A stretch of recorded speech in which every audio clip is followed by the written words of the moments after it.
இதுதான் மணிமூர்த்தீஸ்வரம் பிள்ளையார் கோயில். போலீஸ் பாதுகாப்போட கோயில் இடத்த கிறிஸ்துவ மிஷினரி ஆக்கிரமிச்சுக்கிட்டு இருக்கு, சுடுகாடாக மாற்றிக்கிட்டு இருக்கு. இது தமிழர்களுடைய மிக பழமையான பாரம்பரிய கட்டிடங்கள் நிறைந்த பகுதி.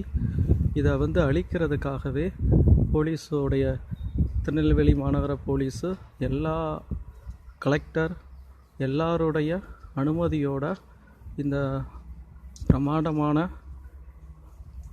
இந்தியாவிலே சிறந்த பெரிய ராஜகோபுரம் உள்ள மணிமூர்த்தீஸ்வரம் திருநெல்வேலியில் ஜங்ஷன் பக்கத்தில் இருக்குது.